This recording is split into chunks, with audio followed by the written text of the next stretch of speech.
Confrontation in the Grove.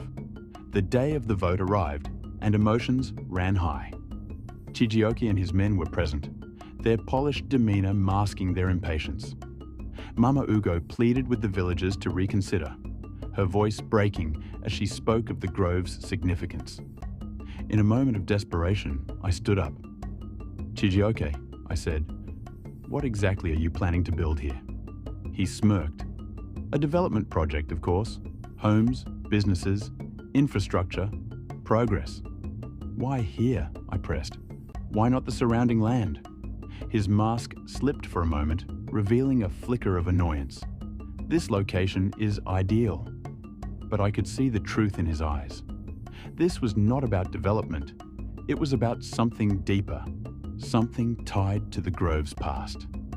Before the vote could proceed, a sudden gust of wind swept through the meeting hall, rattling the doors and windows. The villagers gasped as words appeared on the walls, written in stark, shadowy letters. "The Grove lives." The shadow revealed. That night, I returned to the Grove with Nena and Akin. The air was thick with tension, and the shadows seemed to move of their own accord. As we reached the heart of the Grove, we saw it, the same shadowy figure from my dream. It spoke, its voice a mix of whispers and thunder. The relic must not be disturbed. We fled, terrified and confused. But one thing was clear.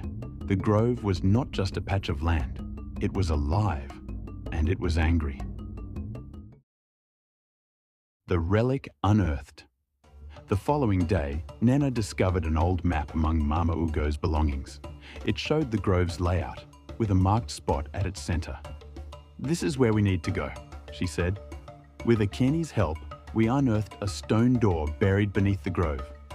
Etched into it were warnings in an ancient script, but curiosity drove us forward. Inside, we found a small chamber, and at its center was a pedestal holding a relic, a carved stone that glowed faintly. The moment we touched it, the ground trembled and the shadow reappeared. "You have awakened the balance," it said. "Now you must restore it." Redemption in flames. The ritual took place under a full moon, with the entire village gathered to witness. The shadow watched as I knelt in the Grove's center, the relic in my hands. As the ritual began, a surge of energy coursed through me, connecting me to the land in a way I could never have imagined. But something felt wrong. There was a deep pull, a darkness within the Grove that refused to release its hold.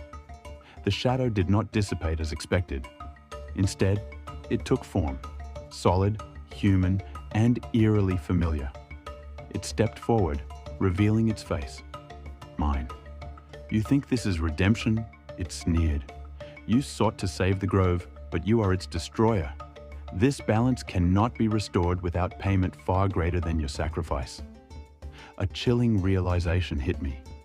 The fire that had ravaged the Grove all those years ago, it wasn't natural. It had started because of me. My arrogance, my disregard for the warnings, had angered the spirits.